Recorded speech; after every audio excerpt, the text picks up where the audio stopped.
Sir ਇਹ ਜਿਹੜੀ ਕਲੋਨੀਅਲਿਜ਼ਮ ਵਾਲੀ ਕਹਾਣੀ ਹੈ ਇਹ ਬੜੀ ਅਹਿਮ ਹੈ ਔਰ ਕਿਉਂਕਿ ਅਸੀਂ ਇਹ ਲਿਟਰੇਟ ਔਰ ਨਾਨ ਲਿਟਰੇਟ ਇਹ ਬੜੀ ਗੱਲ ਕਰ ਰਹੇ ਹਾਂ ਅਤੇ ਇਹਦੇ 'ਚ ਲੈਂਗੁਏਜ ਦਾ ਕੁਐਸਚਨ ਜਿਹੜਾ ਇਹ ਵੀ ਬੜਾ ਰੈਲੇਵੈਂਟ ਬਣ ਜਾਂਦਾ ਔਰ ਕਾਫੀ ਕੰਪਲੈਕਸ ਵੀ ਹੈ। ਗੱਲ ਵੀ ਇਹਦੇ 'ਤੇ ਬੜੀ ਕੀਤੀ ਜਾਂਦੀ ਹੈ ਕਿ ਮਤਲਬ ਨਾ ਕਰ ਪਾਉਣਾ ਗੱਲ ਰਕਸ਼ੇ ਵਾਲੇ ਨਾਲ ਲੈਂਗੁਏਜ ਬਹੁਤ ਵੱਡਾ ਬੈਰੀਅਰ ਹੈ।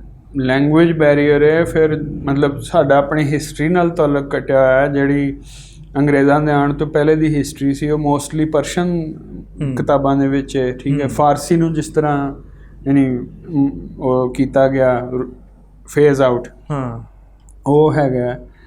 ਫਿਰ ਪੰਜਾਬ ਵਿੱਚ ਪੰਜਾਬੀ ਦਾ ਨਾਂ ਹੋਣਾ ਫਾਰਮਲ ਲੈਵਲ 'ਤੇ, ਬਾਕੀ ਸੂਬਿਆਂ 'ਚ ਤਾਂ ਮੇਰਾ ਖਿਆਲ ਹੈ ਸਿੰਧ 'ਚ ਸਿੰਧੀ ਜ਼ੁਬਾਨ 'ਚ ਪੜ੍ਹਾਇਆ ਜਾਂਦਾ। ਉੱਥੇ ਜ਼ਿਆਦਾ ਇਸ਼ੂ ਪੰਜਾਬ ਦਾ ਵੇ। ਸੋ ਪਤਾ ਨਹੀਂ ਇਹਦੇ 'ਚ ਕੀ ਚੱਕਰ ਹੈਗਾ।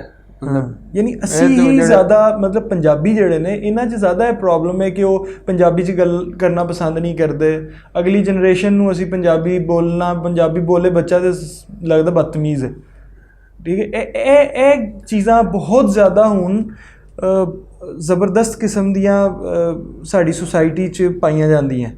ਇਹਨਾਂ ਦੇ ਬਾਰੇ ਕੀ ਤੁਹਾਡਾ ਖਿਆਲ ਹੈ? ਮੇਰਾ ਤਾਂ ਖਿਆਲ ਹੈ ਕਿ ਤਾਲੀਮ ਦਾ ਮਕਸਦ ਇਹ ਹੋਣਾ ਚਾਹੀਦਾ ਕਿ ਤੁਸੀਂ ਆਪਣੇ ਇਨਫੀਰੀਅਰਿਟੀ ਕੰਪਲੈਕਸਿਸ ਤੋਂ ਨਿਜਾਤ ਹਾਸਿਲ ਕਰ ਸਕੋ ਔਰ ਆਪਣੇ ਜਿਹੜੀ ਵੀ ਚੀਜ਼ ਤੁਹਾਨੂੰ ਓਪਰੈਸ ਕਰ ਰਹੀ ਉਹਨੂੰ ਕੁਐਸਚਨ ਕਰ ਸਕੋ। ਲੇਕਿਨ ਸਰ ਇਹ ਜਿਹੜੀ ਕੈਪੀਟਲਿਸਟ ਵਰਲਡ ਜਿਹਦੇ ਅੰਦਰ ਅਸੀਂ ਜ਼ਿੰਦਗੀ ਗੁਜ਼ਾਰ ਰਹੇ ਹਾਂ ਉਹਦੇ 'ਚ ਬੜਾ ਮੁਸ਼ਕਿਲ ਹੈ ਨਾ। ਹੁਣ ਉਹ ਬਾਪ ਸੋਚਦਾ ਹੈ ਕਿ ਮੈਂ ਆਪਣੇ ਬੱਚੇ ਨੂੰ ਅੰਗਰੇਜ਼ੀ ਪੜ੍ਹਾ ਲਵਾਂ ਕਿਉਂਕਿ ਫਿਰ ਉਹਨੂੰ ਨੌਕਰੀ ਆਸਾਨੀ ਨਾਲ ਮਿਲ ਜਾਏਗੀ। ਉਹ ਕਹਿੰਦਾ ਪੰਜਾਬੀ ਭਾਵੇਂ ਨਾ ਬੋਲੇ, ਉਹ ਤਾਂ ਮੇਰੀ ਮਾਂ ਵੀ ਬੋਲਦੀ ਸੀ, ਇਹ ਬਸ ਅੱਗੋਂ ਅੰਗਰੇਜ਼ੀ ਸਿੱਖ ਲਵੇ। ਹੁਣ ਇਸ ਵਜ੍ਹਾ ਤੋਂ ਨੌਕਰੀ ਕਰਕੇ ਵੀ ਇਹ ਸਾਰਾ ਕੁਝ ਬੜਾ ਹੋ ਰਿਹਾ। ਹਾਂ ਇਹ ਤਾਂ ਮਤਲਬ ਦੇਖੋ ਉਹ ਤਾਂ ਪ੍ਰੈਕਟੀਕਲ ਜਿਹੜੇ ਲੋਕ ਨੇ ਉਹਨਾਂ ਨੇ ਤਾਂ ਇਹੀ ਕਰਨਾ ਨਾ, ਠੀਕ ਹੈ ਕਿ ਇਹ ਹੁਣ ਜ਼ਮਾਨਾ ਹੈ। ਲੇਕਿਨ ਇਹਦੇ ਵਿੱਚ ਵੀ ਮੇਰਾ ਖਿਆਲ ਇੰਗਲਿਸ਼ ਵਾਲੇ ਵੀ ਕਲਾਸ ਦੋ ਤਰ੍ਹਾਂ ਦੀ ਹੈ। ਇੱਕ ਉਹ ਜਿਹੜੇ ਉਹ ਮਕਾਲੇ ਦੇ ਜ਼ੇਰੇ ਅਸਰ ਬਿਊਰੋਕਰੈਟ ਬਣਨਾ ਚਾਹੁੰਦੇ ਨੇ ਇੰਗਲਿਸ਼ ਸਿੱਖ ਕੇ, ਤੇ ਕੋ ਜਿਹੜੇ ਗਲੋਬਲਾਈਜੇਸ਼ਨ ਨਾਲ ਫਿੱਟ ਹੋਣਾ ਚਾਹੁੰਦੇ। ਸੋ ਇੰਗਲਿਸ਼ ਨੂੰ ਵੀ ਤੁਸੀਂ ਮੇਰੇ ਹਾਲੇ ਉਹਦੀ ਇੱਕ ਸੋਸ਼ਲ ਮੈਨੀਫੈਸਟੇਸ਼ਨ ਹੀ ਹੈਗੀ ਇੰਗਲਿਸ਼ ਦੀ ਵੀ ਹੁਣ ਅੱਗੋਂ। ਯਾਨੀ ਇੱਕ ਉਹ ਬਾਬੂ ਟਾਈਪ ਇੰਗਲਿਸ਼ ਵਾਲੇ CSS ਵਾਲੇ ਮਾਜ਼ਰਤ ਦੇ ਨਾਲ, ਤੇ ਦੂਸਰੇ ਉਹ ਐਲੀਟ ਗਲੋਬਲਾਈਜੇਸ਼ਨ ਦੇ ਨਾਲ ਜੁੜੇ ਹੋਏ ਜਿਹੜੇ ਇੰਗਲਿਸ਼ ਹੈ ਉਹ। ਅੱਛਾ ਸਰ, ਇਹ ਜ਼ਰਾ ਇਹ 'ਤੇ ਰੋਸ਼ਨੀ ਪਾਉਣਾ ਕਿ ਇਹ ਜਿਹੜਾ ਮਾਰਕਸਿਜ਼ਮ ਦੀ ਇੱਕ ਜਾਂ ਸੋਸ਼ਲਿਜ਼ਮ ਦੀ ਪੂਰੀ ਵੇਵ ਹੈ ਇਹ ਚੰਦ ਡੈਕੇਡਸ ਪਹਿਲਾਂ ਵੀ ਪਾਕਿਸਤਾਨ 'ਚ ਬੜੀ ਜ਼ਿਆਦਾ ਚੱਲੀ, ਫਿਰ ਹੁਣ ਇਹ ਦੁਬਾਰਾ ਤੋਂ ਨਮੂਦਾਰ ਹੋ ਰਹੀ ਹੈ। ਔਰ ਇਹਦੇ 'ਚ ਮਜ਼ੇ ਦੀ ਗੱਲ ਹੈ ਕਿ ਉਹ ਜਿਹੜੇ ਪੁਰਾਣੇ ਨਾਅਰੇ ਨੇ ਉਹੀ ਦੁਬਾਰਾ ਤੋਂ ਐਮੂਲੇਟ ਕੀਤੇ ਜਾ ਰਹੇ ਨੇ, ਠੀਕ ਹੈ ਨਾ। ਪਤਾ ਨਹੀਂ ਉਹਨਾਂ ਦਾ ਕੋਈ ਕੰਟੈਕਸਟ ਬਣਦਾ ਕਿ ਨਹੀਂ ਬਣਦਾ। ਇਹਦੇ ਬਾਰੇ ਤੁਹਾਡਾ ਖਿਆਲ ਹੈ ਕਿ ਇਹਦੀ ਜ਼ਰੂਰਤ ਹੈ ਨਹੀਂ ਹੈ? ਕਿਸ ਤਰ੍ਹਾਂ ਤੁਸੀਂ ਰਿਸਪੌਂਡ ਕਰੋਗੇ? ਮੈਨੂੰ ਨਹੀਂ ਪਤਾ ਮੁਆਸ਼ਰੇ ਦੀ ਕੀ ਜ਼ਰੂਰਤ ਹੈ, ਲੇਕਿਨ ਇਹ ਹੈ ਕਿ ਮੈਂ ਜਨਰਲੀ ਯਾਨੀ ਆਫਟਰ ਸਟੱਡਿੰਗ ਕ੍ਰਿਟੀਕਲ ਥਿਊਰੀ ਮੈਂ ਗ੍ਰੈਂਡ ਸੋਲੂਸ਼ਨਸ ਔਰ ਗ੍ਰੈਂਡ ਨੈਰੇਟਿਵਸ ਔਰ ਇਹਨਾਂ ਦੇ ਬਾਰੇ ਮੈਂ ਥੋੜ੍ਹਾ ਜਿਹਾ ਨਾ ਸ਼ੱਕ ਵਾਲਾ ਰਵੱਈਆ ਰਹਿੰਦਾ। ਸਹੀ, ਕਿਉਂਕਿ ਮੈਂ ਦੇਖਿਆ ਕਿ ਜਿੱਥੇ ਵੀ ਲੋਕਾਂ ਦੇ ਕੋਲ ਵੱਡੇ ਸੋਲੂਸ਼ਨਸ ਹੋਣ ਪੂਰੇ ਮੁਆਸ਼ਰੇ ਵਾਸਤੇ, ਕਲਚਰਸ ਵਾਸਤੇ, ਸਿਵਲਾਈਜੇਸ਼ਨਸ ਵਾਸਤੇ, ਉਹ ਸਫਰਿੰਗ ਜ਼ਿਆਦਾ ਪ੍ਰੋਡਿਊਸ ਕਰਦੇ ਨੇ, ਠੀਕ ਹੈ। ਸਹੀ। ਔਰ ਫਿਰ ਜਦੋਂ ਇਸ ਤਰ੍ਹਾਂ ਦਾ ਕੋਈ ਵੱਡਾ ਨੈਰੇਟਿਵ ਦਿੱਤਾ ਜਾਏ ਤਾਂ ਉਹਦੇ 'ਤੇ ਜਿਹੜਾ ਫਿੱਟ ਨਾ ਹੋਏ ਉਹਦੇ 'ਤੇ ਇਲਜ਼ਾਮ ਲਗਾਉਣਾ ਆਈਡੀਓਲੋਜੀਕਲ ਯਾਨੀ ਟ੍ਰੇਟਰ ਹੈਗਾ ਜਾਂ ਜੋ ਵੀ ਤੁਹਾਨੂੰ ਮਤਲਬ ਸੋਵੀਅਤ ਯੂਨੀਅਨ 'ਚ ਇੱਕ ਦਫਾ ਚੱਲਿਆ ਸੀ ਇਹ ਟਰੈਂਡ ਕਿ ਸਰਕਾਰੀ ਜਿਹੜੇ ਬਲਕਿ ਸਰਕਾਰੀ ਸਾਰੇ ਹੁੰਦੇ ਸੀ ਉੱਥੇ ਸੋਵੀਅਤ ਯੂਨੀਅਨ 'ਚ, ਕਿਹੜਾ ਕੋਈ ਪ੍ਰਾਈਵੇਟ ਸਕੂਲ ਹੁੰਦਾ ਸੀ, ਕਿ ਉਹਨਾਂ ਨੇ ਟੀਚਰਾਂ ਨੂੰ ਦੱਸਣਾ ਸ਼ੁਰੂ ਕੀਤਾ ਕਿ ਟੀਚਰਾਂ ਨੇ ਸਟੂਡੈਂਟਸ ਨੂੰ ਦੱਸਣਾ ਸ਼ੁਰੂ ਕੀਤਾ ਕਿ ਅਗਰ ਤੁਹਾਡੇ ਵਾਲਿदैन ਵਾਸ਼ਿੰਗ ਮਸ਼ੀਨ ਦੀ ਜਾਂ ਫਰਿੱਜ ਦੀ ਡਿਜ਼ਾਇਰ ਦਾ ਇਜ਼ਹਾਰ ਕਰਨ ਤਾਂ ਤੁਸੀਂ ਆ ਕੇ ਆਪਣੇ ਟੀਚਰ ਨੂੰ ਦੱਸੋ ਕਿਉਂਕਿ ਇਹ ਕੈਪੀਟਲਿਸਟ ਡਿਜ਼ਾਇਰ ਹੈ। ਸਹੀ, ਠੀਕ ਹੈ। ਅਤੇ ਉਹ ਜਿਨ੍ਹਾਂ ਬੱਚਿਆਂ ਨੂੰ ਆਪਣੇ ਵਾਲਿदैन ਨਹੀਂ ਸੁਣਨਾ ਪਸੰਦ, ਠੀਕ ਹੈ, ਸਹੀ, ਉਹ ਆ ਕੇ ਜਾਣ ਕੇ ਵੀ ਦੱਸ ਦਿੰਦੇ ਸੀ ਤਾਂ ਕਿ ਵਾਲਿदैन ਜਿਹੜੇ ਨੇ ਉਹਨਾਂ ਨੂੰ ਸੋਵੀਅਤ ਯੂਨੀਅਨ ਵਾਲੇ ਖੁਦ ਹੀ ਡੀਲ ਕਰ ਲੈਣ, ਠੀਕ ਹੈ। ਸੋ ਇਸ ਤਰ੍ਹਾਂ ਦੇ ਲੈਵਲ ਦੀ ਓਪਰੇਸ਼ਨ ਵੀ ਹੁੰਦੀ ਰਹੀ ਵੱਡੇ ਆਈਡੀਆਜ਼ ਨੂੰ ਲੈ ਕੇ। ਦੂਸਰਾ ਵੇ ਕਿ ਇਹਦੇ ਵਿੱਚ ਮਤਲਬ ਹੈ ਉਸੇ ਤਰ੍ਹਾਂ ਦੀ ਇੱਕ ਸਿਡਕਸ਼ਨ ਇਹਦੇ 'ਚ ਹੈਗੀ ਹੈ ਕਿ ਇਹਦੇ ਵਿੱਚ ਸਾਰੇ ਮਸਾਇਲ ਦਾ ਹੱਲ ਹੈਗਾ। ਇਸ ਤੋਂ ਪਹਿਲੇ ਹੋਰ ਵੀ ਬੜੇ ਪ੍ਰੋਗਰਾਮ ਆਏ ਜਿਨ੍ਹਾਂ 'ਚ ਸਾਰੇ ਮਸਾਇਲ ਦਾ ਹੱਲ ਹੈਗਾ ਸੀ। ਤੇ ਉਹ ਵੀ ਮਤਲਬ ਹੋ ਸਕਦਾ ਕਿਸੇ ਜ਼ਮਾਨੇ 'ਚ ਰੈਵੋਲੂਸ਼ਨਰੀ ਆਈਡੀਆਜ਼ ਰਹੇ ਹੋਣ, ਸਾਰੇ ਹੀ ਰਹੇ ਨੇ। ਜਿਵੇਂ ਮਤਲਬ ਕੈਪੀਟਲਿਜ਼ਮ ਬਾਰੇ ਵੀ ਕਿਹਾ ਜਾਂਦਾ ਹੈ ਕਿ ਓਰੀਜਨਲੀ ਫਿਊਡਲਿਜ਼ਮ ਦੇ ਖਿਲਾਫ ਇੱਕ ਰੈਵੋਲੂਸ਼ਨਰੀ ਆਈਡੀਆ ਸੀ। ਔਰ ਅਗਰ ਤੁਸੀਂ ਪੜ੍ਹੋ ਕਿ ਪ੍ਰਿੰਟਿੰਗ ਪ੍ਰੈਸ ਨੇ ਇੰਟੈਲੈਕਚੁਅਲ ਜਾਂ ਰਾਈਟਰ ਨੂੰ ਕਿੰਨੀ ਫਰੀडम ਦਿੱਤੀ, ਠੀਕ ਹੈ, ਯਾਨੀ ਪ੍ਰਿੰਟਿੰਗ ਪ੍ਰੈਸ ਦੀ ਇਜਾਦ ਤੋਂ ਬਾਅਦ ਇੰਟੈਲੈਕਚੁਅਲ ਜਾਂ ਰਾਈਟਰ ਜਿਹੜਾ ਹੈ ਉਹ ਫਿਊਡਲ ਤੇ ਰਾਇਲ ਪੈਟਰਨੇਜ ਤੋਂ ਆਜ਼ਾਦ ਹੋਇਆ। ਨਹੀਂ ਤਾਂ ਤੁਸੀਂ ਦੇਖੋ ਇਹ ਸਾਰੇ ਕੋਰਟ ਹਿਸਟੋਰੀਅਨਸ ਹੁੰਦੇ ਸੀ ਜਾਂ ਕਿਸੇ ਫਿਊਡਲ ਲਾਰਡ ਦੇ ਪੈਟਰਨੇਜ 'ਚ ਹੁੰਦੇ ਸੀ, ਠੀਕ ਹੈ। ਇਹਨਾਂ ਨੂੰ ਇੱਕ ਕਿਤਾਬ ਐਜ਼ ਅ ਪ੍ਰੋਡਕਟ ਜਿਹੜੀ ਹੈ ਉਹ ਪ੍ਰਿੰਟਿੰਗ ਪ੍ਰੈਸ ਦੀ ਇਜਾਦ ਨੇ ਦਿੱਤੀ, ਠੀਕ ਹੈ। So for the first time the writer had something to sell, ਠੀਕ ਹੈ। ਸੋ ਇਸ ਤਰ੍ਹਾਂ ਦੇ ਮਤਲਬ ਓਰੀਜਨਲੀ ਤਾਂ ਬਹੁਤ ਸਾਰੀਆਂ ਚੀਜ਼ਾਂ ਫਰੀडम ਵੱਲ ਲੈ ਕੇ ਜਾ ਰਹੇ ਹੁੰਦੇ ਆ, ਲੇਕਿਨ ਉਹ ਸਾਰੇ ਪ੍ਰੋਗਰਾਮਸ ਬਾਅਦ ਵਿੱਚ ਆਪਣੀ ਜਿਸ ਤਰ੍ਹਾਂ ਹੁਣ ਸਰ ਇਹ ਕੈਪੀਟਲਿਜ਼ਮ ਦੇ ਬਾਰੇ ਵੀ ਕਿਹਾ ਜਾਂਦਾ ਹੈ ਕਿ ਹੁਣ ਅਗਰ ਉਹ ਕੋਈ ਰਾਈਟਰ ਕੈਪੀਟਲਿਜ਼ਮ ਦੇ ਖਿਲਾਫ ਵੀ ਲਿਖਣਾ ਚਾਹੁੰਦਾ ਹੈ ਤੇ ਉਹ ਕਹਿੰਦੇ ਨੇ ਲਿਖੋ ਅਸੀਂ ਤੁਹਾਨੂੰ ਪੈਸੇ ਦੇਵਾਂਗੇ। ਹਾਂ, ਔਰ ਉਹ ਇੱਕ ਪ੍ਰੋਡਕਟ ਹੁੰਦੀ ਹੈ, ਉਹ ਇੱਕ ਪ੍ਰੋਡਕਟ ਹੁੰਦੀ ਹੈ। ਤੇ ਫਿਰ ਇਹ ਵੀ ਤੇ ਸਰ ਹੈ ਨਾ ਕਿ ਰਾਈਟਰ ਨੂੰ ਵੀ ਇੱਕ ਪ੍ਰੋਡਕਟ ਦੇ ਤੌਰ ਤੇ ਔਰ ਉਹਦੇ ਵਰਕ ਨੂੰ ਇੱਕ ਪ੍ਰੋਡਕਟ ਦੇ ਤੌਰ ਤੇ ਕੈਪੀਟਲਿਜ਼ਮ ਨੇ ਯੂਜ਼ ਕੀਤਾ, ਐਕਸਪਲੋਇਟ ਕੀਤਾ। ਪਤਾ ਨਹੀਂ ਐਕਸਪਲੋਇਟ ਕੀਤਾ ਜਾਂ ਨਹੀਂ ਕੀਤਾ, ਮਤਲਬ ਦੋਵਾਂ ਦਾ ਇੱਕ ਮਿਊਚੁਅਲ ਰਿਲੇਸ਼ਨਸ਼ਿਪ ਜ਼ਰੂਰ। ਮੇਰੇ ਖਿਆਲ ਸੈਲਫ ਪਬਲਿਕੇਸ਼ਨ ਦੇ ਵਿੱਚ ਸ਼ਾਇਦ ਜ਼ਿਆਦਾ ਹੋਵੇ ਗੁੰਜਾਇਸ਼, ਕਿਉਂਕਿ ਨਾਰਮਲੀ ਤੇ ਕੋਈ 10-20% ਤੁਹਾਡੇ ਹੁੰਦੀ ਹੈ ਰਾਇਲਟੀ, ਲੇਕਿਨ ਅਗਰ ਤੁਸੀਂ ਆ ਜਿਹੜਾ ਅੱਜ ਕੱਲ੍ਹ ਪੋਸਟ ਮਾਡਰਨ ਪਲੇਟਫਾਰਮਸ ਨੇ ਸੈਲਫ ਪਬਲਿਕੇਸ਼ਨ ਵਾਲੇ, ਇਹਨਾਂ 'ਚ ਕਰੋ ਤਾਂ ਉਹਦੇ 'ਚ 70-80% ਹੁੰਦੀ ਹੈ। ਸੋ ਕੁਛ ਚੀਜ਼ਾਂ ਦੇ ਵਿੱਚ ਹੋ ਸਕਦਾ ਤੁਹਾਡਾ ਜ਼ਿਆਦਾ ਫਰੀडम ਹੋਵੇ। ਮਤਲਬ ਪਹਿਲੇ ਤੇ ਪ੍ਰਿੰਟਿੰਗ ਪ੍ਰੈਸ ਤੇ ਤੁਸੀਂ ਡਿਪੈਂਡੈਂਟ ਹੋਣਾ, ਹੁਣ ਉਹ ਵੀ ਨਹੀਂ, ਹੁਣ ਉਹ ਖਤਮ ਹੋ ਗਿਆ। ਹਾਂ, ਲੇਕਿਨ ਇੱਕ ਮਤਲਬ ਮਜ਼ੇਦਾਰ ਜਿਹੜਾ ਨਾ ਮਾਰਕਸਿਜ਼ਮ ਦੀ ਹਿਸਟਰੀ 'ਚ ਇੱਕ ਵਾਕਿਆ ਹੈਗਾ ਹੈ ਜਾਂ ਕਮਿਊਨਿਜ਼ਮ ਦੀ ਹਿਸਟਰੀ 'ਚ, ਕਿ ਫਰਾਂਸ ਦੇ ਵਿੱਚ ਮਈ 1968 ਦੇ ਵਿੱਚ ਸਟੂਡੈਂਟਸ ਔਰ ਲੇਬਰਰਸ ਨੇ ਮਿਲ ਕੇ ਨਾ ਤੇ ਇੱਕ ਰਿਵੋਲਟ ਮਈ 68 ਦਾ ਜਿਹੜੀ ਮੂਵਮੈਂਟ ਸੀ ਉਹ ਸ਼ੁਰੂ ਕੀਤੀ। ਉਹਦੇ 'ਚ ਸਟੂਡੈਂਟਸ ਨੇ ਸੋਰਬੋਨ ਯੂਨੀਵਰਸਿਟੀ 'ਤੇ ਕਰ ਲਿਆ ਸੀ ਕਬਜ਼ਾ, ਤੇ ਵਰਕਰਸ ਨੇ ਰੇਨੋਲਟ ਕਾਰ ਫੈਕਟਰੀ ਇਹਨਾਂ ਦੀ ਫਰਾਂਸ ਦੀ ਉਹਦੇ 'ਤੇ ਕਰ ਲਿਆ ਸੀ। ਸਹੀ। ਤੇ ਕੁਛ ਟਾਈਮ ਵਾਸਤੇ ਫ੍ਰੈਂਚ ਗਵਰਨਮੈਂਟ ਵੀ ਯਾਨੀ ਹਾਈਡਿੰਗ 'ਚ ਗਈ ਸੀ। ਸਹੀ। ਫਾਰ ਆਵਰਸ ਔਰ ਅ ਨਾਈਟ ਔਰ ਸਮਥਿੰਗ। ਤੇ ਲੱਗਦਾ ਸੀ ਕਿ ਹੁਣ ਰੈਵੋਲੂਸ਼ਨ ਆ ਜਾਣਾ, ਠੀਕ ਹੈ। ਲੇਕਿਨ ਉਸ ਰੈਵੋਲੂਸ਼ਨ ਨੂੰ ਬਿਟਰੇ ਕਰਨ ਵਾਲੀ ਫ੍ਰੈਂਚ ਕਮਿਊਨਿਸਟ ਪਾਰਟੀ ਸੀ। ਸਹੀ। ਔਰ ਉਹਨਾਂ ਨੇ ਇਹ ਪ੍ਰੋਮਿਸ ਲੈ ਕੇ ਨਾ ਗਵਰਨਮੈਂਟ ਕੋਲੋਂ ਕਿ ਨਵੇਂ ਇਲੈਕਸ਼ਨ ਦਾ ਅਨਾਊਂਸਮੈਂਟ ਕਰ ਦਿਓ, ਤੇ ਉਹ ਸਟ੍ਰਾਈਕ ਕਾਲ ਆਫ ਕਰ ਦਿੱਤੀ ਸੀ। ਸਹੀ, ਠੀਕ ਹੈ। ਸੋ ਬਾਡਰੀਲਾਰਡ ਦਾ ਇੱਕ ਇੰਟਰਵਿਊ ਹੈਗਾ, ਉਹਦੇ 'ਚ ਉਹਨੇ ਕਿਹਾ ਕਿ since that betrayal we have been in mourning. ਸਹੀ। ਯਾਨੀ ਉਹ ਪਹਿਲੇ ਸਾਰੇ ਜਿਹੜਾ ਫਰਾਂਸ ਦੇ ਵਿੱਚ ਪੋਸਟ ਮਾਡਰਨ ਥਿਊਰੀ ਦੀ ਇੰਨੀ ਗਰੋਥ ਹੈ ਨਾ, ਉਹਦੇ ਵਿੱਚ ਇਸ ਵਾਕਿਆ ਦਾ ਬੜਾ ਰੋਲ ਹੈਗਾ। ਉਸ ਤੋਂ ਪਹਿਲੇ ਸਾਰੇ ਹੀ ਯਾਨੀ ਕੋਈ ਲੈਫਟ ਆਫ ਦਾ ਲੈਫਟ ਸੀ, ਕੋਈ ਲੈਫਟ ਆਫ ਦਾ ਸੈਂਟਰ ਸੀ, ਲੇਕਿਨ ਸਾਰੇ ਲੈਫਟ ਨਾਲ ਐਸੋਸੀਏਟਿਡ ਸੀ। ਲੇਕਿਨ ਜਦੋਂ ਕਮਿਊਨਿਸਟ ਪਾਰਟੀ ਨੇ ਰੈਵੋਲੂਸ਼ਨ ਨੂੰ ਬਿਟਰੇ ਕੀਤਾ ਨਾ, ਤੇ ਫਿਰ ਪੋਸਟ ਮਾਡਰਨ ਥਿਊਰੀ ਹੀ ਰਹਿੰਦੀ ਸੀ ਬਾਕੀ। ਸਹੀ। ਤੇ ਇਹ ਸਾਡੀ ਸੁਸਾਇਟੀ 'ਚ ਲੈਫਟ ਦੀ ਡਿਵੈਲਪਮੈਂਟ ਜਿਹੜੀ ਹੈ ਔਰ ਜੋ ਦੀ ਮੌਜੂਦਾ ਸੂਰਤ ਹਾਲ ਹੈ ਉਹਦੇ ਬਾਰੇ ਤੁਹਾਡਾ ਕੀ ਖਿਆਲ?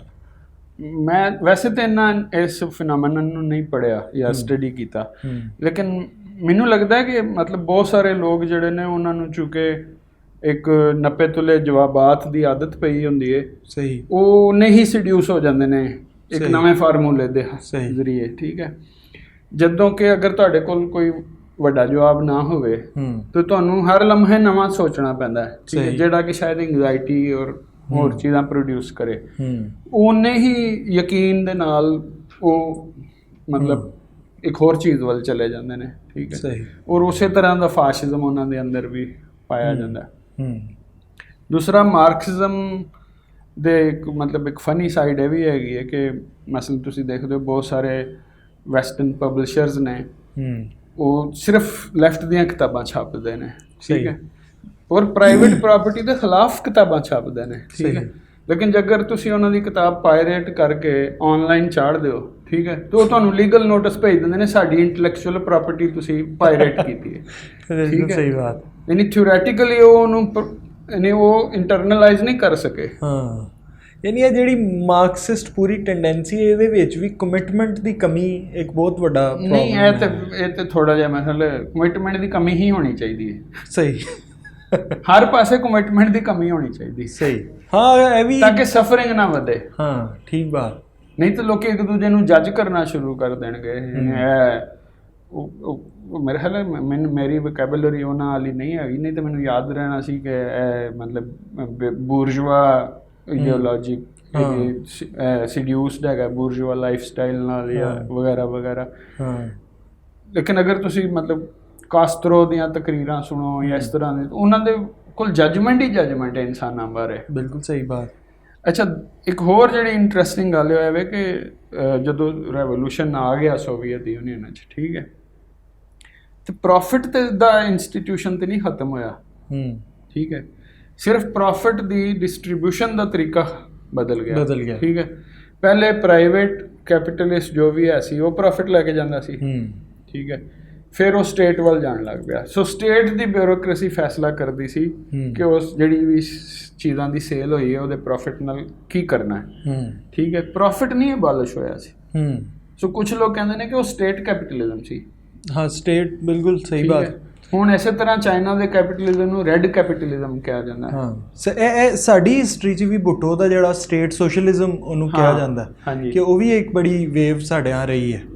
ਸੋ ਮਤਲਬ ਜਦੋਂ ਤੁਸੀਂ ਇੱਕ ਖਾਸ ਤਰ੍ਹਾਂ ਦੀ ਇਨਵੈਸਟਮੈਂਟ ਕਰਕੇ ਮੀਨਸ ਆਫ ਪ੍ਰੋਡਕਸ਼ਨ ਦੇ ਵਿੱਚ ਔਰ ਫਿਰ ਲੇਬਰ ਖਰੀਦ ਕੇ, ਠੀਕ ਹੈ, ਤੇ ਕੋਈ ਚੀਜ਼ ਆਫ ਵੈਲਿਊ ਪ੍ਰੋਡਿਊਸ ਕਰਦੇ ਹੋ, ਉਹਦੇ ਜ਼ਰੀਏ ਹੀ ਸਰਪਲਸ ਪੈਦਾ ਕਰ ਰਹੇ ਹੋ, ਲੇਕਿਨ ਉਹਦਾ ਪ੍ਰੋਫਿਟ ਤੁਸੀਂ ਹੋਰ ਤਰੀਕੇ ਨਾਲ। ਬਿਲਕੁਲ ਸਹੀ। ਲੇਕਿਨ ਇਸ ਦੇ ਨਾਲ ਮਤਲਬ ਮੇਰਾ ਖਿਆਲ ਹੈ ਕਿ ਅਗਰ ਉਹ ਸੈਂਸਰਸ਼ਿਪ ਔਰ ਐਵੇਂ ਦੇ ਮਸਾਇਲ ਨਾ ਕਰਦੇ ਪ੍ਰੋਡਿਊਸ, ਤੇ ਪਤਾ ਨਹੀਂ ਕਿਸ ਤਰ੍ਹਾਂ ਦਾ ਨਤੀਜਾ ਨਿਕਲਣਾ ਸੀ। ਪਰ ਇੰਨਾ ਪੈਰਾਨੋਇਆ ਔਰ ਇਤਨਾ ਮਤਲਬ ਫੀਅਰ, ਯਾਨੀ ਔਰ ਇੱਥੇ ਐਵੇਂ ਦਾ ਪੈਰਾਨੋਇਆ ਔਰ ਫੀਅਰ ਹੋਰ ਸਰਕਲ ਵਿੱਚ ਵੀ ਸਾਨੂੰ ਮਿਲਦਾ ਜਿਨ੍ਹਾਂ ਨੂੰ ਹਰ ਚੀਜ਼ ਕੋਈ ਕਨਸਪੀਰੇਸੀ ਲੱਗਦੀ ਹੈ। ਹਾਂ, ਐਵੇਂ ਦੇ ਵੀ ਗਰੁੱਪਸ ਨੇ। ਬਿਲਕੁਲ ਸਹੀ ਬਾਤ ਹੈ। ਮੇਰੇ ਖਿਆਲ ਇਹ ਸਾਰੇ ਜਿਨ੍ਹਾਂ ਨੂੰ ਆਪਣੇ ਜਵਾਬ ਦੇ ਕਾਊਂਟਰ ਕੋਈ ਆਰਗੂਮੈਂਟ ਦੀ ਥ੍ਰੈਟ ਹੁੰਦੀ ਹੈ ਨਾ, ਉਹ ਕੋਈ ਕਨਸਪੀਰੇਸੀ ਔਰ ਪੈਰਾਨੋਇਆ ਵਾਲੀ ਕੋਈ ਸਿਚੁਏਸ਼ਨ ਪ੍ਰੋਡਿਊਸ ਕਰ ਲੈਂਦੇ ਨੇ। ਸਹੀ ਬਾਤ। ਵੈਸੇ ਤਾਂ ਇਹ ਕਿਹਾ ਜਾਂਦਾ ਹੈ ਕਿ ਹਰ ਜਗ੍ਹਾ ਦੀ ਆਪਣੀ ਥਿਊਰੀ ਹੈ, ਮਤਲਬ ਰਸ਼ੀਅਨ ਵੀ ਥਿਊਰੀ ਮਿਲ ਜਾਂਦੀ ਹੈ, ਅਮਰੀਕਨ ਵੀ ਮਿਲ ਜਾਂਦੀ, ਇੰਗਲਿਸ਼ ਮਿਲ, ਪਾਕਿਸਤਾਨੀ ਨਹੀਂ। ਸਾਡੀ ਕੋਈ ਕਨਸਪੀਰੇਸੀ ਥਿਊਰੀ ਸਾਡੀ ਥਿਊਰੀ। ਅੱਛਾ, ਲੇਕਿਨ ਇਸ ਕਲਚਰ ਦੇ ਵਿੱਚ ਕਾਫੀ ਸਾਰੀ ਚੀਜ਼ਾਂ ਉਹ ਲੋਕੀ ਸਮਝਦੇ ਨੇ ਇੰਸਟਿੰਕਟਿਵਲੀ। ਮਸਲਨ ਇੱਥੇ ਨਹੀਂ ਵਿਕੀਲੀਕਸ ਦੀਆਂ ਖਬਰਾਂ ਨਾਲ ਕੋਈ ਐਡਾ ਲੋਕ ਪਰੇਸ਼ਾਨ ਹੋਏ ਸੀ, ਇਹ ਤਾਂ ਪਹਿਲੇ ਇੰਝ ਸੋਚਦੇ ਸੀ। ਹਾਂ, ਠੀਕ ਹੈ। ਉੱਥੇ ਦੇ ਲੋਕ ਪਰੇਸ਼ਾਨ ਹੁੰਦੇ ਨੇ ਕਿ ਵਿਕੀਲੀਕਸ ਨੇ ਸਾਬਤ ਕਰ ਦਿੱਤਾ ਹੋਇਆ। ਹਾਂ, ਸਹੀ ਬਾਤ। ਸੋ ਉਹਨਾਂ ਦਾ ਮਸਲਾ ਜਿਨ੍ਹਾਂ ਨੂੰ ਬਾਕਾਇਦਾ ਇੱਕ ਖਾਸ ਆਈਡੀਓਲੋਜੀ ਨਾਲ ਕੰਟਰੋਲ ਕੀਤਾ ਜਾਂਦਾ। ਅਸੀਂ ਤਾਂ ਪਹਿਲੇ ਹੀ ਹਰ ਬੰਦਾ ਹੀ ਨਹੀਂ ਮੰਨਦਾ ਕੁਛ ਵੀ, ਜਿਹੜਾ ਵੀ ਕੋਈ ਉਹਨੂੰ ਰਿਆਸਤ ਦਾ, ਬਿਲਕੁਲ ਸਹੀ, ਉਹਦੇ ਨਾਲ ਉਹ ਕੋਈ ਜੁਗਾੜ ਵਾਲਾ ਤਾਲੁਕ ਬਣਾਉਂਦਾ। ਬਿਲਕੁਲ ਸਹੀ। ਜਵਾਬ ਦੇਣਾ ਕਿਸੇ ਵੀ ਥਿੰਕਿੰਗ ਬੰਦੇ ਦਾ ਕੰਮ ਨਹੀਂ ਹੈਗਾ। ਸਹੀ। ਫੂਕੋ ਕੋਲੋਂ ਕਿਸੇ ਨੇ ਪੁੱਛਿਆ ਸੀ ਕਿ what is the function of N intellectual, ਤਾਂ ਉਹਨੇ ਬਸ ਇਹੀ ਕਿਹਾ ਸੀ, ਆਈ ਅਕਿਊਜ਼। ਸਹੀ, ਠੀਕ ਹੈ। ਬੇਸਿਕਲੀ ਜਵਾਬ ਦੇਣ ਵਾਲਾ ਜਿਹੜਾ, ਜਿਹਦੇ ਕੋਲ ਜਵਾਬ ਨੇ ਨਾ, ਉਸ ਬੰਦੇ ਕੋਲੋਂ ਤੇ ਡਰਨਾ ਚਾਹੀਦਾ। ਇਹਦੇ ਕੋਲ ਜ਼ਿੰਦਗੀ ਦੇ ਮਸਾਇਲ ਦਾ ਹੱਲ ਹੈਗਾ, ਤੋਬਾ ਇਸਤਗਫਾਰ, ਯੂ ਨੋ, ਉਹਦੇ ਤੋਂ ਡਰੋ। ਬਿਲਕੁਲ ਸਹੀ। ਉਹਨੇ ਤੁਹਾਡੇ ਤੇ ਬਾਅਦ ਵਿੱਚ ਉਹ ਇੰਪੋਜ਼ ਵੀ ਕਰ ਦੇਣਾ ਸੋਲੂਸ਼ਨ। ਜਦੋਂ ਤੁਸੀਂ ਉਹਦੇ ਕੋਲੋਂ ਸੋਲੂਸ਼ਨ ਮੰਗੋਗੇ ਤਾਂ ਉਹਨੇ ਕਹਿਣਾ ਮੇਰਾ ਹੁਣ ਮਨ ਵੀ। ਆਹੋ। ਸੋ ਜਿਨ੍ਹਾਂ ਕੋਲ ਜ਼ਿੰਦਗੀ ਦੇ ਮਸਾਇਲ ਜਿਨ੍ਹਾਂ ਨੇ ਹੱਲ ਕਰ ਲਏ ਨੇ ਨਾ, ਔਰ ਉਹਨਾਂ ਕੋਲ ਜਵਾਬ ਨੇ, ਉਹਨਾਂ ਤੋਂ ਮੇਰੇ ਖਿਆਲ ਬਚਣਾ ਚਾਹੀਦਾ। ਮੇਰੀ ਤਾਂ ਕੋਸ਼ਿਸ਼ ਹੁੰਦੀ ਉਹਨਾਂ ਤੋਂ ਬਚਾਂ। ਲੇਕਿਨ ਸਰ ਇਹਦੇ 'ਤੇ ਮੈਂ ਫਿਰ ਇਹੀ ਗੱਲ ਕਰਾਂਗਾ ਕਿ ਸਾਡੀ ਸੁਸਾਇਟੀ ਦੇ ਅੰਦਰ ਤੁਸੀਂ ਮੈਜੋਰਿਟੀ ਲੋਕਾਂ ਨੂੰ ਇਹੀ ਪਾਓਗੇ ਕਿ ਦੇ ਆਰ ਆਫਟਰ ਸੋਲੂਸ਼ਨ। ਮਤਲਬ ਇਹ ਸੁਸਾਇਟੀ ਬਹੁਤ ਇੰਟਰਸਟਿੰਗ ਹੈਗੀ ਹੈ। ਹਾਂ, ਇੰਟਰਸਟਿੰਗ ਸੁਸਾਇਟੀ ਹੈ ਸਰ। ਥਿਓਰੈਟੀਕਲੀ ਨਾ ਜਿੰਨਾ ਡੇਟਾ ਇੱਥੇ ਹੈ ਨਾ, ਔਰ ਜਿੰਨਾ ਇੱਥੇ ਮਤਲਬ ਚੀਜ਼ਾਂ ਥਿਓਰਾਈਜ਼ ਕੀਤੀਆਂ ਜਾ ਸਕਦੀਆਂ ਨੇ, ਔਰ ਜਿੰਨੀ ਇੱਥੇ ਕੰਪਲੈਕਸਿਟੀ ਹੈ, ਇੱਥੇ ਤੇ ਮਤਲਬ ਅਜੀਬ ਸਿਚੁਏਸ਼ਨ ਹੈ ਸਰ। ਇਹ ਇੱਕ ਮਤਲਬ 19th ਸੈਂਚਰੀ 20th ਸੈਂਚਰੀ ਦਾ ਬੜਾ ਕਨਸੈਪਟ ਹੈ ਨੈਸ਼ਨਲਿਜ਼ਮ ਦਾ, ਨੇਸ਼ਨ ਸਟੇਟ ਦਾ। ਅਤੇ ਸਾਡੇ यहाँ ਇਹ ਕਿਹਾ ਜਾਂਦਾ ਹੈ ਕਿ ਪਾਕਿਸਤਾਨ ਦੀ ਕਿਉਂਕਿ ਏਜ ਬਹੁਤ ਘੱਟ ਹੈ, ਇਸ ਵਜ੍ਹਾ ਤੋਂ ਇਹ ਹਲੇ ਸਟੇਬਲ ਨਹੀਂ ਹੋ ਰਿਹਾ, ਕਿਉਂਕਿ ਹਲੇ ਕੌਮ ਨਹੀਂ ਬਣਿਆ, ਹਲੇ ਨੇਸ਼ਨ ਦੀ ਸ਼ਨਾਖਤ ਦੀ ਨਹੀਂ ਪੈਦਾ ਹੋ ਸਕੀ। ਅਤੇ with the passage of time ਹੋ ਜਾਏਗੀ। ਅਤੇ ਕਿਆ ਇਹ ਸ਼ਨਾਖਤ ਨੇਸ਼ਨ ਦੀ ਕੋਈ ਇੱਕ ਹੋਵੇ ਅਤੇ ਇਹ ਬਹੁਤ ਜ਼ਰੂਰੀ ਕੋਈ ਚੀਜ਼ ਹੈ। ਨਹੀਂ, ਜਿਨ੍ਹਾਂ ਨੇ ਕੀਤਾ ਉਹਨਾਂ ਨੇ ਉਹਦੇ ਕੋਈ ਸਮਰਾਟ ਅੱਛੇ ਬੁਰੇ ਦੇਖੇ ਨੇ। ਅਸੀਂ ਤਾਂ ਐਵੇਂ ਦੇ ਕੋਈ ਵੱਡੇ ਤਜਰਬੇ ਨਹੀਂ ਕੀਤੇ, ਔਰ ਸ਼ੁਕਰ ਹੈ ਨਹੀਂ ਕੀਤੇ। ਮਸਲਨ ਫਰਾਂਸ ਦਾ ਜਿਹੜਾ ਨੈਸ਼ਨਲਿਜ਼ਮ ਹੈ ਉਹ ਫਰੈਂਚ ਲੈਂਗੁਏਜ ਨਾਲ ਜੋੜਿਆ ਗਿਆ ਸੀ ਇੱਕ ਵਕਤ 'ਚ, ਠੀਕ ਹੈ।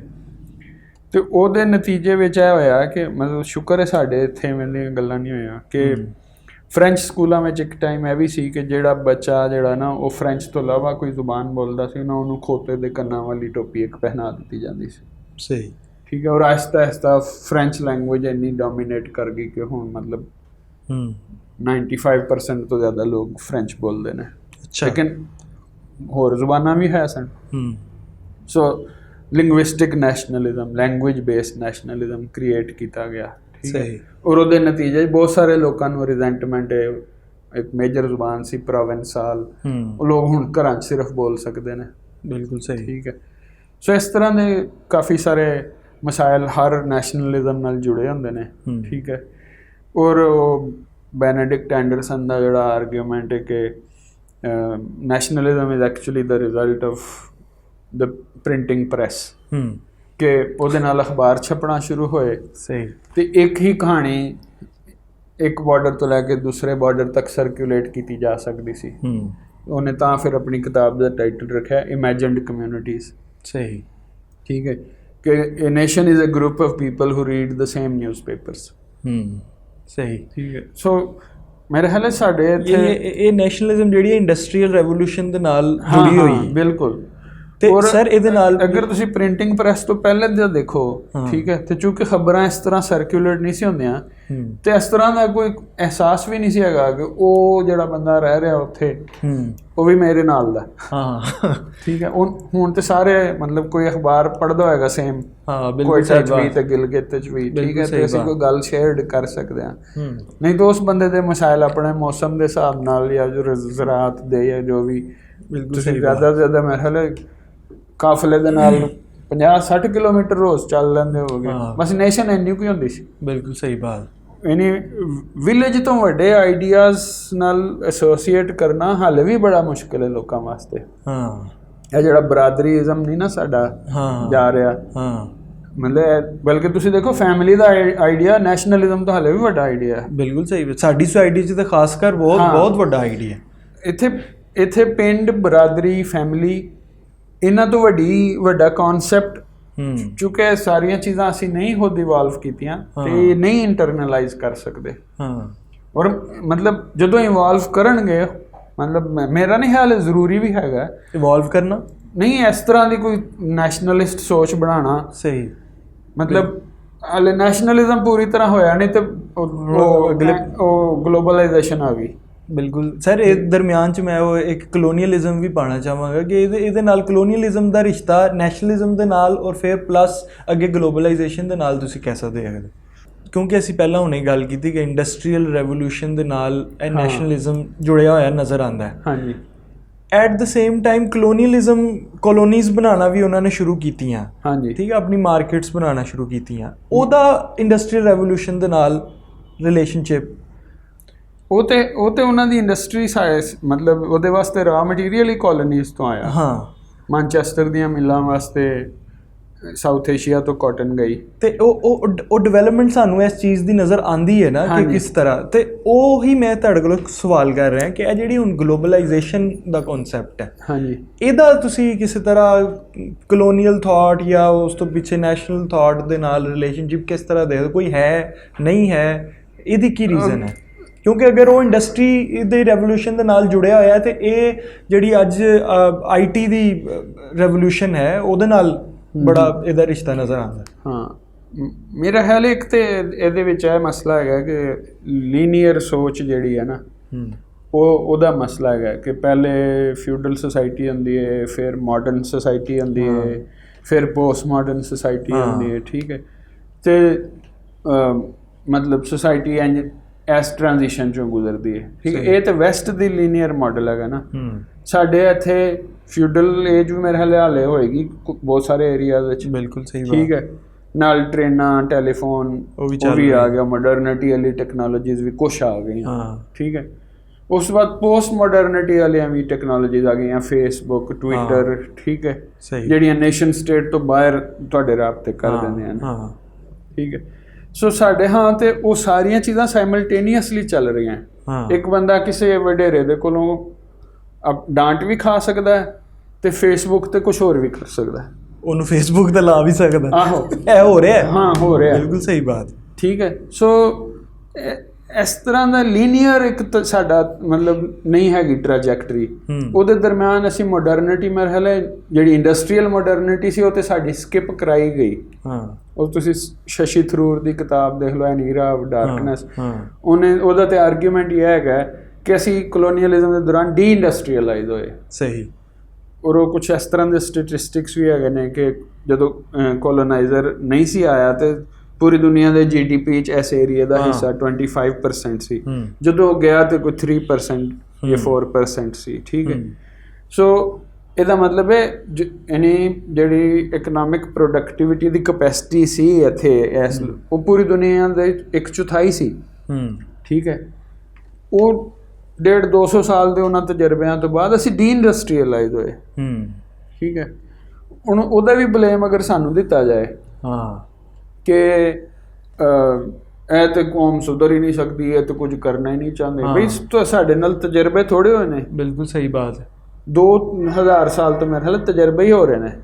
ਕਦੀ ਇੱਕ ਕੋਲੋਨਾਈਜ਼ਰ ਆ ਜਾਂਦਾ, ਕਦੀ ਦੂਸਰਾ ਆ ਜਾਂਦਾ। ਠੀਕ ਹੈ। ਇੰਝ ਹੀ ਹੈ। ਔਰ ਇਹਦੇ ਵਿੱਚ ਮੇਰਾ ਖਿਆਲ ਹੈ ਕਿ ਇਹ ਹੁਣ ਕੋਈ ਕਲੈਕਟਿਵ ਸਾਈਕੀ ਅਗਰ ਕੋਈ ਚੀਜ਼ ਹੁੰਦੀ ਹੈ, ਮੈਨੂੰ ਨਹੀਂ ਪਤਾ, ਉਹਦੇ ਵਿੱਚ ਐਵੇਂ ਦੀ ਕੋਈ ਚੀਜ਼ ਹੈ ਕਿ ਕੋਈ ਪਾਵਰਫੁਲ ਗਰੁੱਪ ਜਾਂ ਕੋਈ ਪਾਵਰਫੁਲ ਬੰਦਾ ਹੈ ਤੇ ਉਹ ਚੂੰਕਿ ਅਸੀਂ ਹਮੇਸ਼ਾ ਉਹਨਾਂ ਨੂੰ ਕੋਲੋਨਾਈਜ਼ਰ ਦੀ ਸੂਰਤ ਵਿੱਚ ਵੇਖਿਆ ਤੇ ਸਾਡੇ ਅੰਦਰ ਟਰਾਂਸਪੇਰੈਂਸੀ ਦੇ ਨਾਲ ਕੋਈ ਖਾਸ ਉਹ ਨਹੀਂ ਹੈਗਾ। ਉਹ ਕਹਿੰਦੇ ਨੇ ਮਤਲਬ ਕੋਈ ਬਾਹਰੋਂ ਆਇਆ ਆਕਿਊਪਾਇਰ ਹੈ, ਪਾਵਰਫੁਲ ਹੈਗਾ, ਇਹਦੇ ਨਾਲ ਕੋਈ ਝੂਠ ਸੱਚ ਬੋਲ ਕੇ ਗੁਜ਼ਾਰਾ ਕਰ ਲਓ। ਅੱਛਾ ਸਰ, ਇਹ ਜਿਹੜੀ ਸਾਡੀ ਕਲੋਨੀਅਲਿਜ਼ਮ ਦੀ ਡਿਬੇਟ ਹੈ, ਇਹਨੂੰ ਅਗਰ ਥੋੜ੍ਹੀ ਜਿਹੀ ਅੱਗੇ ਵਧਾਈਏ ਤਾਂ ਇੱਕ ਪੋਸਟ ਕਲੋਨੀਅਲ ਸੁਸਾਇਟੀ ਹੈ ਜਿਹਦੇ ਵਿੱਚ ਕਿਹਾ ਜਾਂਦਾ ਕਿ ਅਸੀਂ ਹੁਣ ਜ਼ਿੰਦਗੀ ਗੁਜ਼ਾਰ ਰਹੇ ਹਾਂ, ਔਰ ਇਹਦੇ 'ਚ ਬੜਾ ਇੱਕ ਪੋਪੂਲਰ ਨਾਰਾ ਹੈ ਇੰਡੀਜਨਾਈਜ਼ ਕਰਨ ਦਾ।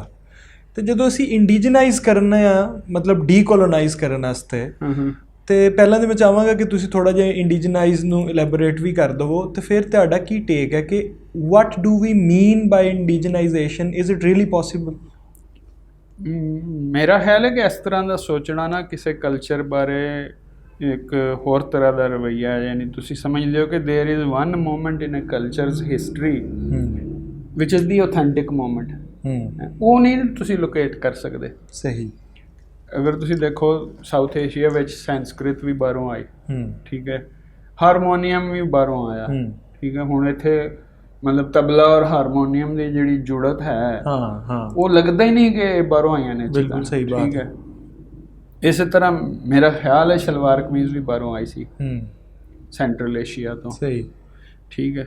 ਸੋ ਮੇਰਾ ਨਹੀਂ ਖਿਆਲ ਕਿ ਇੰਡੀਜਨਾਈਜੇਸ਼ਨ ਦਾ ਕੋਈ ਆਈਡੀਅਲ ਮੋਮੈਂਟ ਅਸੀਂ ਡਿਸਾਈਡ ਕਰ ਸਕਦੇ ਹਾਂ ਕਿ ਇਹ ਇੰਡੀਜਨਸ ਮੋਮੈਂਟ ਹੈ ਕਿ ਇੱਥੇ ਅਸੀਂ ਵਾਪਸ ਪਹੁੰਚਣਾ। ਹਾਂ।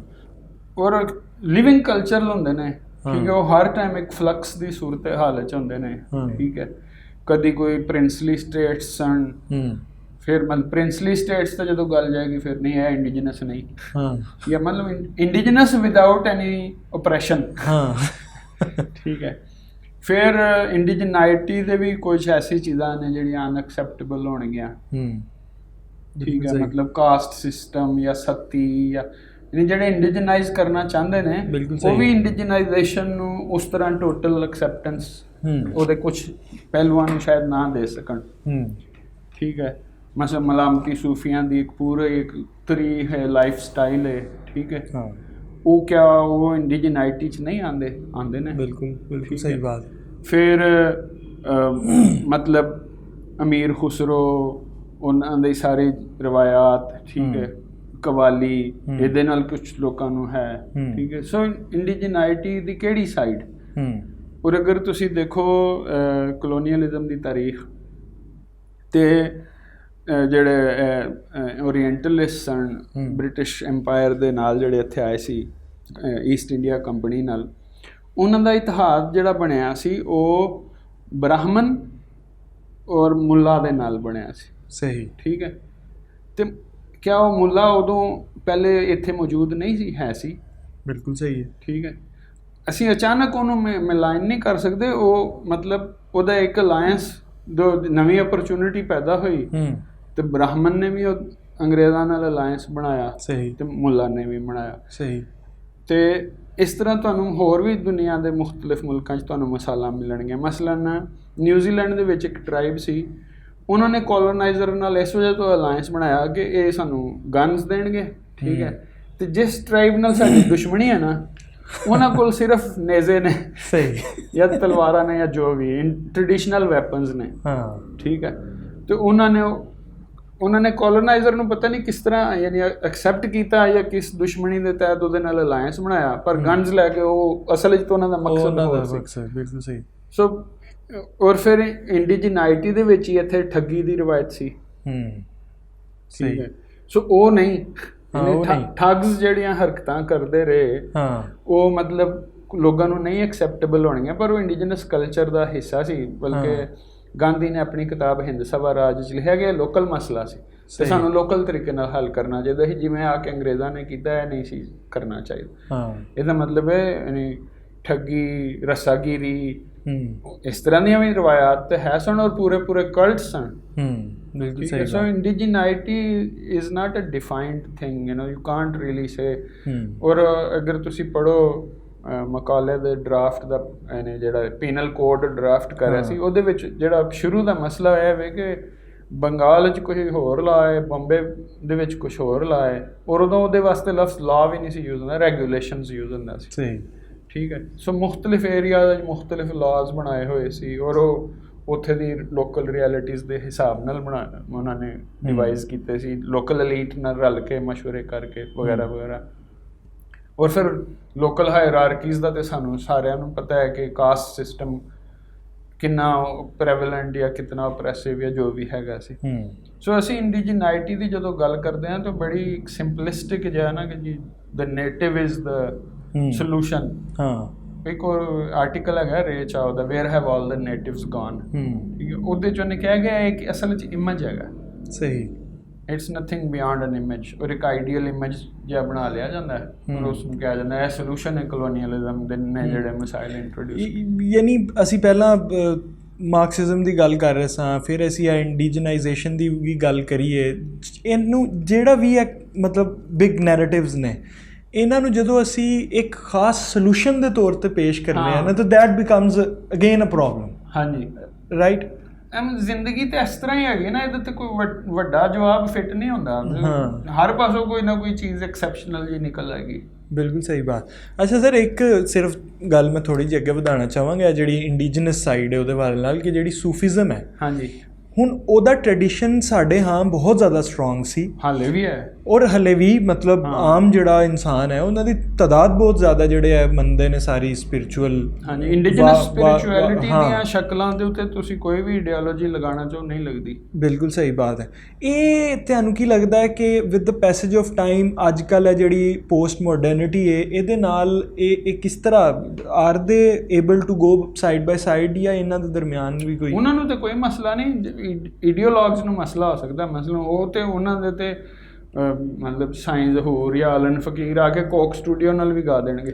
ਉਹ ਗਾ ਰਹੇ ਨੇ। ਆਹੋ, ਠੀਕ, ਉਹਨਾਂ ਨੂੰ ਕੋਈ ਮਸਲਾ ਨਹੀਂ। ਮੇਰੇ ਖਿਆਲ ਜਿਨ੍ਹਾਂ ਨੂੰ ਕੈਪੀਟਲਿਜ਼ਮ ਜਾਂ ਕੰਜ਼ਿਊਮਰਿਜ਼ਮ ਨਾਲ ਮਸਲਾ, ਉਹਨਾਂ ਨੂੰ ਇਹ ਹੋਏਗਾ ਇਹ ਕੀ ਹੋ ਰਿਹਾ। ਹਾਂ, ਬਿਲਕੁਲ ਸਹੀ ਬਾਤ ਹੈ। ਠੀਕ ਹੈ। ਸੋ ਮੇਰਾ ਖਿਆਲ ਹੈ ਕਿ ਮਤਲਬ ਲੋਕੀ ਆਪਣੇ ਕ੍ਰੀਏਟਿਵ ਅਲਾਇੰਸਿਸ ਬਣਾਉਂਦੇ ਰਹਿਣਗੇ ਤੇ ਆਈਡੀਓਲੌਗਸ ਜਿਹੜੇ ਇਹਨਾਂ ਨਾਲ ਬਹਿ ਕੇ ਨਾ ਉਹ ਕਹਿੰਦੇ ਰਹਿਣਗੇ ਕੰਮ ਨਹੀਂ ਠੀਕ ਹੋ ਰਿਹਾ, ਲੇਕਿਨ ਜ਼ਿੰਦਗੀ ਤਾਂ ਆਪਣਾ ਆਪੇ ਰਾਹ ਲੱਭ ਲੈਂਦੀ ਹੈ।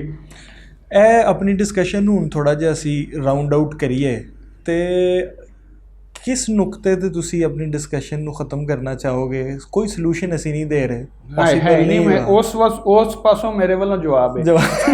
ਜਵਾਬ ਮੇਰੇ ਕੋਲ ਕੋਈ ਨਹੀਂ। ਬਿਲਕੁਲ ਸਹੀ ਬਾਤ ਹੈ ਸਰ।